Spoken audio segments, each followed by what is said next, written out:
La seconde partie de notre débat consacrée à ce double meurtre à Magnanville dans les Yvelines, un couple de policiers tués par un jeune radicalisé, un Français du nom de Larossia Bala, qui a prêté allégeance à l'organisation de l'État islamique. On va écouter à nouveau le procureur de Paris, François Molins, c'était à la mi-journée. Le tueur a indiqué être musulman pratiquant et faire le ramadan. Il a précisé avoir prêté allégeance 3 semaines plus tôt au commandant des croyants de l'État islamique, Amir al-Baghdadi. Et il a ajouté avoir répondu à un communiqué de cet émir qui demandait, je cite, de tuer des mécréants chez eux avec leur famille. Alain Juillet, hors antenne, vous me parliez justement de l'impact psychologique. Finalement, aujourd'hui, plus personne n'est à l'abri. C'est ça aussi le message de l'organisation de l'État islamique. C'est le but, si vous voulez, avec une évolution qu'on va voir la suite. Mais pour le moment, ce qui est aussi intéressant, c'est de voir qu'il y a eu une tuerie de masse avec le Bataclan et que là, on a basculé sur du terrorisme individuel. Et toute la question du futur, ça va être de savoir s'il continue sur le terrorisme individuel ou s'ils repartent sur le terrorisme de masse. Est-ce que ça ne va pas être les deux finalement, comme ce qu'on a vu ces derniers mois? Il faut espérer que non, parce que d'un autre côté, la tuerie de masse du Bataclan a été très très mal accueillie dans beaucoup de pays arabes, contrairement à ce qu'on a raconté, parce que les gens m'ont dit ça c'est pas bien parce qu'ils ont tué des musulmans. C'est le problème d'ailleurs des djihadistes salafistes par rapport aux autres. C'est Al-Qaïda, si vous voulez, par rapport à Daesh. À savoir, Al-Qaïda dit on ne tue pas des musulmans, alors que Daesh dit tuer les musulmans comme les autres. À partir du moment où ils ne prennent pas les mêmes idées que nous. Et ça, c'est très important, parce que si on bascule sur le terrorisme individuel, c'est à la fois beaucoup plus dur pour la police, mais ça aura beaucoup moins d'impact au niveau du nombre de gens touchés. Mais il faut être honnête, en terrorisme, une personne qui subit une attaque terroriste et qui en meurt, ça a un impact considérable sur la population parce que ça crée un sentiment d'insécurité totale. Alors quand on cible très précisément, comme ça a été rappelé, des gens bien identifiés, type les policiers, les militaires ou d'autres, et bien à ce moment-là, on est en plus... on va complètement déstabiliser une population parce qu'il faut beaucoup de courage, ça a été rappelé tout à l'heure, il faut beaucoup de courage pour tenir sous une pression pareille, on se dit on est menacé jour et nuit. Ce qui n'est pas une vie tout à fait normale pour des gens normaux. Philippe Lavenu, il y a la peur aussi, parce que finalement, c'est très compliqué de neutraliser ces hommes qui n'ont pas peur de mourir, parce que c'est ça aussi leur spécificité, c'est que ce sont des kamikazes et qui n'ont pas peur de la mort. Donc j'imagine, quand on est policier, quand on est face à un homme qui n'a pas peur de mourir, d'une certaine manière, il a une supériorité sur vous. Oui, puis on ne sait pas jusqu'à où ils peuvent aller. Oui. On va reprendre l'exemple d'hier. Les collègues intervenants ne savaient pas si il était armé d'armes à feu, s'il était bardé d'explosifs. Donc il y a toutes ces interrogations, puisqu'il y a eu des précédents. Donc on n'intervient pas, ce n'est pas une intervention banale. D'autant qu'a priori, il est resté des survivants, notamment le petit enfant de 3 ans et demi. Donc il faut prendre toutes les précautions. Mais dans le système de l'apport, effectivement, dans l'esprit des gens, j'imagine que ça se passe comme ça. Si on arrive à assassiner des policiers chez eux, si les policiers sont en danger, le Kidam, il l'est encore plus. Encore plus. Donc c'est un système de terror bien organisé. C'est 2 systèmes différents, mais 2 systèmes qui essayent de déstabiliser. Il y a la volonté de déstabiliser finalement notre système et notre démocratie, parce que c'est ça finalement l'enjeu pour ces terroristes. Pascal Popelin, est-ce qu'il y a un problème avec, pardonnez-moi, mais je suis obligée quand même de vous poser la question, avec l'islam radical? Je vous pose la question parce qu'en ce moment ça fait débat justement aux États-Unis. Je pense au discours qu'a tenu hier la candidate démocrate Hillary Clinton, qui refuse d'employer le terme d'islam radical, et Barack Obama aussi. Est-ce qu'aujourd'hui il y a un problème avec l'islam radical? Parce que cet homme, il a crié une fois encore Allahu Akbar, comme la plupart de ces terroristes. Il a prêté allégeance à l'organisation de l'État islamique. Est-ce que c'est un problème chez nous? C'est un problème de sémantique, parce que... Mais est-ce que vous utilisez cette sémantique islam radical? Vous dites qu'il y a un problème avec l'islam radical. Donc on emploie le terme islam, on dit un problème avec l'islam. Le problème, c'est que quand on emploie le terme d'islam radical, si on est effectivement précautionneux dans sa manière de s'exprimer, tout va bien. Mais pour certains, on n'entend que le premier mot de la phrase, et ça devient, on a un problème avec l'islam. Allah Abu Akbar, c'est quelque chose que des gens qui sont des citoyens paisibles, qui pratiquent librement leur religion, disent dans leur mosquée, et ça ne pose pas un problème. Donc c'est vrai qu'il y a cette difficulté, et ce qu'il faut trouver... Moi, par exemple, je n'emploie pas non plus État islamique, parce que je dénie qu'il s'agisse d'un État au sens où les Nations Unies reconnaissent les États. Je parle de Daesh, mais enfin en même temps c'est un acronyme qui veut dire la même chose. Ces questions de vocabulaire sont moins importantes enfin, il faut les régler. Non, la question du vocabulaire est intéressante parce qu'elle pose la question du tabou.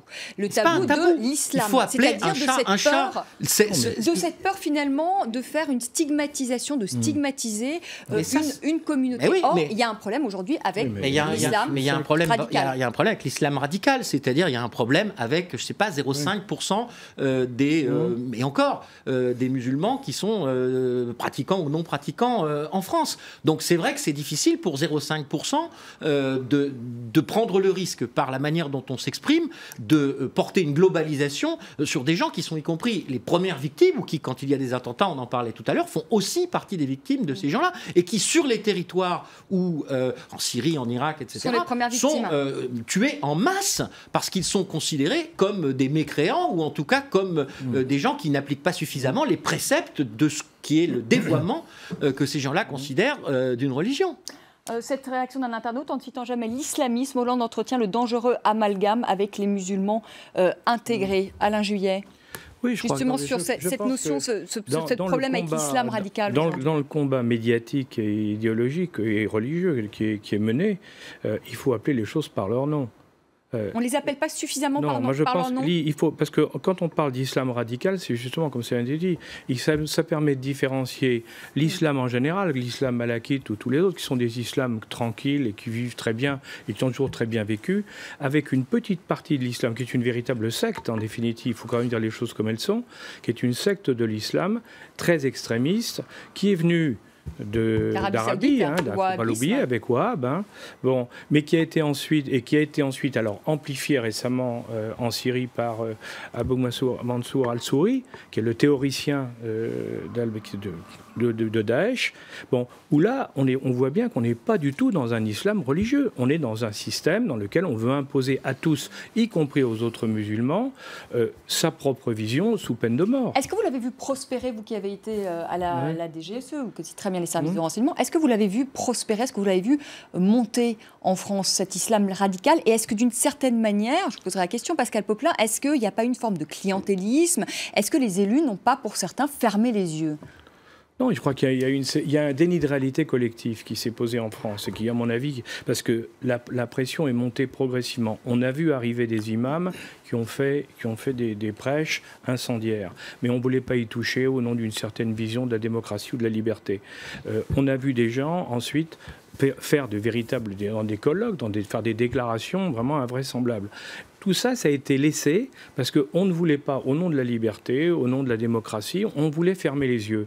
Et on a tellement fermé les yeux qu'à un moment, on s'est aperçu qu'on avait à l'intérieur de nous-mêmes, on avait quelque chose qui était d'une dangerosité absolue.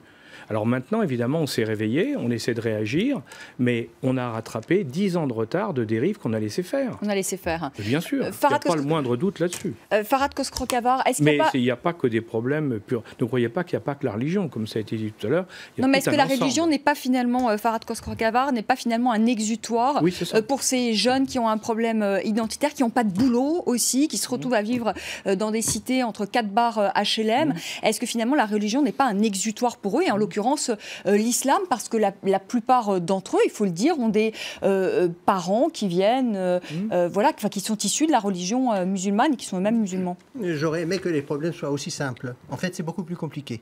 Oui. Mettons qu'en France, il y a grosso modo les 3/4 des islamistes radicaux qui viennent des banlieues. Mais il y a un quart maintenant qui vient des classes moyennes. Oui, bien sûr. Et par conséquent, on ne peut pas dire que c'est uniquement un problème de boulot ou de chômage ou d'exclusion sociale qui, en un sens, se projetterait sur l'horizon du sacré. Puis il y a des convertis. Il y a une dimension. Les convertis, par exemple, on sait très bien que maintenant, un peu partout en Europe, il y a entre 8% et 25% selon les pays. Eh bien, les convertis aussi sont... dans certains cas, des exclus, mais dans d'autres cas, des gens de classe moyenne. Par conséquent, le problème est beaucoup plus compliqué que de dire c'est la radicalisation de l'islam, l'islamisation de la radicalisation, de la radicalité, etc. C'est les deux. Il y a un phénomène de masse lié au mal-être d'un certain nombre de jeunes qui projettent leur haine de la société sur un horizon religieux dont ils ne maîtrisent d'ailleurs pas les tenants et les aboutissants. On voit très bien dans les banlieues un certain nombre de ces radicalisés qui ne connaissent même pas les 5 prières quotidiennes. il y a une version radicale de l'islam, mais cette version radicale de l'islam est vraiment, je dirais, ultra minoritaire. Par contre, dire que ça n'a rien d'islamique, c'est faux aussi. Je veux dire, il y a une dimension dans la surinterprétation de l'islam en fonction de ce qu'on pourrait appeler un djihadisme qui a une part de ses racines au Moyen-Orient, surtout arabes d'ailleurs, et une part de ses racines dans ce qu'on pourrait appeler le mal-être des jeunes occidentaux. Et donc c'est cette espèce de, d'articulation entre deux phénomènes délétères qui donne naissance à l'islamisme radical. Il est totalement faux de dire que ça n'a rien de religieux. Il est totalement faux de dire que ce n'est que du religieux. C'est du politico-religieux, c'est la haine de la société, c'est la projection de ce qu'on pourrait appeler un humanitarisme mal compris chez les jeunes hommes et filles qui sont partis en Syrie. La haine du consumérisme aussi. Le consumérisme a un rôle beaucoup plus ambivalent, c'est-à-dire c'est une sorte de rejet du consumérisme, mais sous une forme beaucoup plus puritaine, et en même temps c'est aussi une forme de consumérisme, je dirais, dans la consommation du sang. Je veux dire, il y a comme une forme de consumérisme superlative à l'envers, sur le corps, sur le sang, sur la mise à mort de l'autre, une surabondance symbolique sur ce plan-là. Donc, c'est un phénomène social complexe qu'on ne peut pas réduire à un seul aspect. Enfin, en tout cas, pas un seul aspect socio-économique en l'occurrence. Pascal Popelin, Hillary Clinton hier a eu un discours assez courageux, la candidate démocrate pour l'élection présidentielle. Elle a mis en cause les alliés des États-Unis, c'est-à-dire l'Arabie Saoudite, le Qatar. L'Arabie Saoudite est né le wahhabisme qui a donné naissance à cette idéologie, notamment au salafisme, alors pas au quiétisme, mais en tout cas une branche radicale du salafisme. Est-ce que nous aussi, on ne devrait pas dire à nos alliés, est-ce qu'on ne devrait pas entendre François Hollande dire, au même titre qu'Hillary Clinton l'a fait, pointer du doigt la responsabilité de nos alliés que sont le Qatar et l'Arabie Saoudite? Oui, je ne sais pas si c'est la responsabilité immédiate, si c'est la responsabilité mais on aura passée, mais oui. Peut-être qu'il faudrait le dire un jour, non? Je pense d'abord que ça a déjà fait l'objet d'échanges, parce que, y compris parfois, quand on crée Frankenstein, on le voit s'échapper ensuite. Vous savez, il y a aussi beaucoup de gens qui se sont illustrés dans l'islamisme radical et qui avaient été au départ sponsorisés par la CIA. Donc, il faut il est clair qu'il faut qu'il y ait absolument aucune complaisance de tous ces États qui prétendent aujourd'hui qu'ils ont rompu tous les liens, qui prétendent qu'ils ne financent plus. Mais je pense que c'est dit dans les échanges qui existent et qui sont les échanges diplomatiques, mais je pense que ça doit être dit publiquement. Et ça aurait dû être dit, pardonnez-moi, ça aurait dû être dit plus tôt. On voit qu'Hillary Clinton lance le mouvement. Moi, je souhaite elle lance le mouvement, mais ceci étant dit, elle a été chef de la diplomatie. Elle ne l'a peut-être pas dit précédemment. Et son mari, Bill Clinton, ne l'a pas dit non plus. D'accord, mais donc aujourd'hui, elle a une certaine forme de courage, mais elle a mis du temps à être courageuse. Très bien, mais c'est jamais trop tard. C'est jamais pour moi trop tard quelqu'un qui devient courageux. Et en l'occurrence, je préfère le discours de vérité d'Hillary Clinton à d'autres discours qu'on entend aux États-Unis et qui m'inquiètent bien davantage, parce qu'ils ne sont pas la réponse à ce type de sujet. De la même manière que je pense que ça n'est pas la réponse en France d'imaginer que nous allons, sur tous ces problèmes de surveillance et de suivi de ces individus radicalisés, échapper au processus de notre droit commun et de la judiciarisation. Et je ne suis pas favorable à ce qu'on fasse des Guantanamo à la française, d'une part, parce que Guantanamo... C'est ce que propose, c'est pas ce que propose Valérie Pécresse, président de la région Île-de-France. D'une part, ça n'a pas marché, ça a eu des conséquences dramatiques et des violations des droits de l'homme terribles, et pour des résultats qui, on voit bien que ça n'a pas empêché les États-Unis de se trouver confrontés à ce type d'événement. On va l'écouter, si vous voulez bien, Pascal Popelin, Valérie Pécresse, qu'elle propose, à l'issue donc de la peine d'un présumé djihadiste, de les placer dans des centres de rétention pour pouvoir continuer à les surveiller. C'était ce matin chez nos confrères d'Europe 1. Le meurtrier avait été déjà condamné pour des faits de terrorisme, à des peines de prison. Qu'est-ce qui se passe une fois qu'on sort de prison? Et on sait bien qu'en France, malheureusement, le drame de la France, c'est l'absence de suivi. Moi, je suis favorable que ces détenus, quand radicalisés, quand ils sortent de prison et qu'il n'y a aucune raison de penser qu'ils aient changé d'avis, ils soient placés en centre de rétention parce qu'ils sont un danger pour l'ensemble de la communauté. Alors, c'était chez nos confrères d'ITélé et pas d'Europe. Alain Juillet, vous êtes, vous aussi, favorable à ces centres de rétention ? Je crois qu'il faut être très prudent, parce que quand vous voyez, par exemple, en Irak, ils avaient fait un centre de rétention, une prison. Après la fermeture d'Abu Ghraib, ils ont fait une autre prison, où il y a eu Baghdadi et plein d'autres, et Zarqawi d'ailleurs, qui a été son mentor au départ. Hein, ils étaient tous ensemble dans les mêmes prisons. Et ils se sont passés tous les trucs entre eux. Et résultat, quand ils sont sortis de ce centre d'internement, eh bien, ça a été pire qu'avant. Donc je crois qu'il faut être très prudent là-dessus, parce qu'il ne faut pas oublier que lorsque vous regroupez des gens qui sont déjà à un stade de difficultés majeures par rapport à la société, ils vont s'encourager entre eux à être encore pire. Et les Belges ont fait un essai très intéressant. Ils ont pris des djihadistes qui revenaient de Syrie et ils les ont mis dans des maisons pour les dédjidaïser. Vous y croyez à ça? Bon. Non, justement, ils ont des problèmes énormes, mais ça n'a pas marché. Enfin, ça n'a pas marché vraiment. Donc aujourd'hui, on n'a pas de vraie solution, si ce n'est, en définitive, essayer de trouver des explications techniques pour que les gens se rendent compte qu'on les a emmenés sur une fausse voie. Hein. La plupart... Est-ce qu'on peut déprogrammer, vous pensez, quelqu'un, entre guillemets? Bien sûr, avec le temps et en cherchant... Vous savez, tout individu, on peut le faire tomber. Ça, c'est la vieille règle des services de renseignement. Mais d'un autre côté aussi, tout individu, on peut le récupérer. Il faut savoir trouver les bonnes bases. Sur justement ces centres de déradicalisation, je pense au centre qui a été mis en place par Dounia Bouzar, etc., la multiplication de ces centres, est-ce que franchement vous y croyez? Est-ce que vous pensez que ça peut être utile? C'est-à-dire qu'il faudra essayer d'améliorer le système. Ce n'est pas uniquement un phénomène psychologique de secte, parce qu'il y en a qui ne sont pas manipulés et qui y vont de leur propre gré. Mais en même temps, il faut comprendre que parmi ceux qui reviennent, il y a plusieurs groupes. Il y a le groupe des repentis. Il y en a qui sont sincèrement convaincus de l'impossibilité de faire du djihadisme sans faire du mal aux autres, et par conséquent, ils reviennent sur leur credo djihadiste. Mais il y en a aussi les endurcis. Les endurcis sont convaincus, c'est du béton. Les endurcis sont convaincus du bien fondé du djihad et ils voudraient faire du mal au pays quand ils sont de retour. Et puis là-dedans, il y a aussi les incertains. Il y a aussi les traumatisés. Par conséquent, il ne faut pas voir en eux comme une sorte de groupe monolithique. Il y a plusieurs sous-groupes et pour chacun, il faudra imaginer des formes de traitement appropriées. Ce n'est pas simple, mais en même temps, on n'a pas le choix. C'est-à-dire, il faudra, parce qu'il va y avoir plusieurs centaines. C'est la première fois en France qu'on voit plusieurs centaines de djihadistes. Avant, il y en avait une quinzaine, une vingtaine dans les prisons. Et maintenant, leur nombre a été démultiplié pratiquement par 7, 8, 9, 10. Et par conséquent, il faudra trouver des moyens pour faire revenir un certain nombre d'entre eux sur leur position. Et moi, je crois sincèrement que la société française a cette capacité-là. Il y aura une petite minorité qui sera radicale et qui demeurera radicale jusqu'au bout. Mais là, il faudra vraiment trouver d'autres solutions vis-à-vis d'eux. Philippe Lavenu-Villiers réagira par rapport à ce oui, parce que là, on parle politique, on parle sociologie. Moi, mes collègues sont dans l'émotion. Tout ça, ça les dépasse complètement. Ça fait le 3e attentat. Dès le premier, des collègues étaient morts, ont été assassinés. C'est pas ce qu'ils ont envie d'entendre aujourd'hui.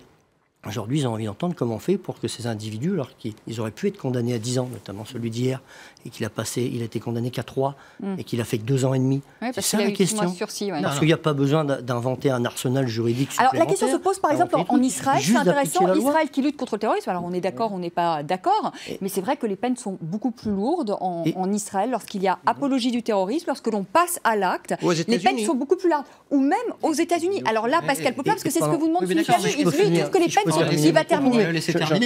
Voilà, il y a des peines qui sont prévues. Nous, on demande des peines maximales. Alors, je ne vous dis pas que c'est la solution à long terme, mais c'est au moins une solution immédiate. Est-ce que ce que les gens ont envie d'entendre, pendant qu'ils sont en prison, ils ne nuisent pas? Et puis, c'est bien ça, le débat. C'est que quand ils sont en prison, ils ne vont pas tuer les gens chez eux. Ils ne vont pas tuer les policiers chez eux. Donc, mettez-les en prison. Et quand on aura trouvé un système où ils peuvent être réinsérés, où on peut les rattraper, les récupérer, vous avez employé, excusez-moi, donc vous êtes assez d'accord avec Valérie Pécresse qui parle de centre de rétention. Vous dites finalement ça c'est mieux que rien, que de les laisser courir dans la nature. Mais là, s'il aurait pu prendre 10 ans, il aurait fallu lui donner 10 ans. Il aurait fallu des peines plus lourdes. Bien sûr. Justement, Pascal Popelin, quand on voit des pays, par exemple, comme Israël, où vous le disiez, Farhad Khoshkokhavar, les États-Unis, où les peines sont beaucoup plus lourdes. Ouais. Est-ce qu'il ne faudrait pas des peines plus lourdes pour ces gens qui sont condamnés, notamment comme cet homme qui a participé à des filières de recrutement au Pakistan? J'observe tout d'abord que dans ces pays où ces peines plus lourdes existent, ça n'a pas endigué le phénomène et que ça n'a pas donné une protection à toute la population, parce que tous les jours en Israël, il y a des gens qui se font poignarder. Les événements des États-Unis que nous avons vus. Donc les peines, c'est pas dissuasif. Hein. Les peines, on les a déjà. Des peines, c'est jamais dissuasif pour des gens qui de toute façon veulent terminer en martyrs. Mais cela dit, les peines, on les a déjà durcies. Là, en l'occurrence, dans le cas de cette personne, il faut regarder exactement ce qui lui était reproché, ce qu'il avait fait et ce à quoi il a été condamné. Mais pour le coup, parce que parfois, à juste titre, on peut critiquer le fait que quelqu'un ait été remis en liberté avant la fin de sa peine, etc. Mais d'après les éléments dont je dispose, il a été condamné à 3 ans, dont 6 mois avec sursis. Il a fait l'intégralité de ces 3 ans, si on considère que la détention préventive en droit commun rentre dans le temps de détention. Le problème... Après, il a quand même été placé sur écoute aussi dans le cadre d'une enquête sur des filières djihadistes en Syrie.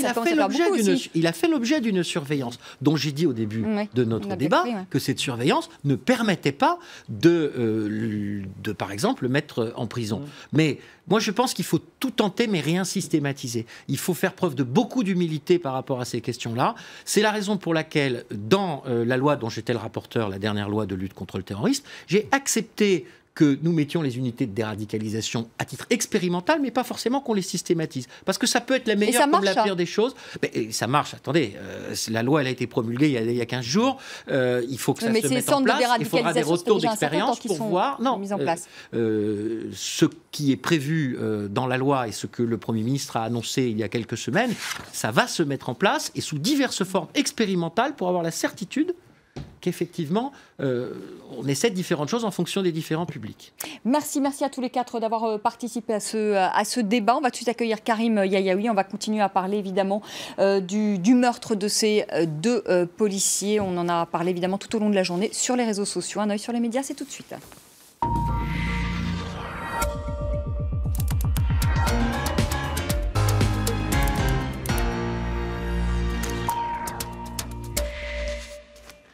Bonsoir Karim, les hommages qui se sont multipliés après l'assassinat de 2 policiers à Magnanville. C'est vrai, beaucoup de réactions sur les réseaux sociaux. On a souvent partagé cette image qui, en accord avec les familles, a été publiée sur le compte Twitter de la police et qui a largement été relayée par d'autres internautes. Le compte Twitter de la police nationale, donc, et la dessinatrice Louison qui écrit sur son compte Twitter « Voici les visages que nous devons regarder encore et surtout ne pas les oublier ». Le compte Twitter de l'armée de terre adresse ses plus sincères condoléances aux proches des 2 policiers décédés à Magnanville. L'agence France Presse souligne qu'à l'Assemblée nationale, évidemment, il y a eu cet hommage pour les policiers de Magnanville, mais aussi pour les victimes d'Orlando. À la mairie de Paris, le compte Twitter d'Anne Hidalgo a publié cet instant solennel du Conseil de Paris pour rendre hommage à ces 2 policiers. Et puis tout simplement, devant le commissariat de Mantes, des anonymes sont venus poser des fleurs ou des messages de solidarité. Du côté des politiques, on était nombreux à réagir. Jean-Christophe Cambadélis écrit sur son compte Twitter « Il va bientôt manquer des mots pour décrire l'horreur que nous inspirent les attentats aveugles de Daesh ». Certains soulignent que, évidemment, il y a la tristesse, mais ça démontre qu'on peut commettre un crime même en situation d'état d'urgence. La sénatrice Nathalie Goulet aussi fait part de ses inquiétudes. Combien d'Abala dans nos villes se demande-t-elle?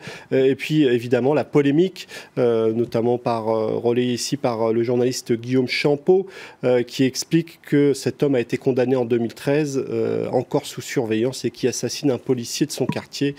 Il est encore en poste Cazeneuve. C'est vrai que c'est une question qui était posée par un certain nombre d'internautes. Du côté des politiques, là, il n'y a pas vraiment d'union nationale. Hein. Exactement, c'est ce que souligne le site du Lab. La droite et le Front National relancent le procès en laxisme du gouvernement de façon plus ou moins claire. Xavier Bertrand écrit sur son compte Twitter « L'État doit mettre hors d'état de nuire tous ceux qui préparent de tels actes ignobles sur notre territoire. » Nicolas Dupont-Aignan, lui, écrit « La France pleure une fois de plus des policiers, mais quand se donnera-t-on vraiment les moyens d'agir » Hashtag Magnanville. Éric Ciotti est peut-être celui qui est le plus offensifs du côté du Parti des Républicains.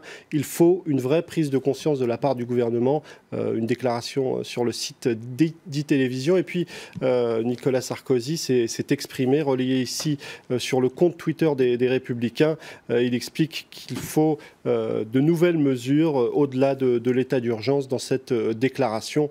En tout cas, on sent bien, comme vous le disiez, qu'il n'y a pas d'union ou d'unité nationale.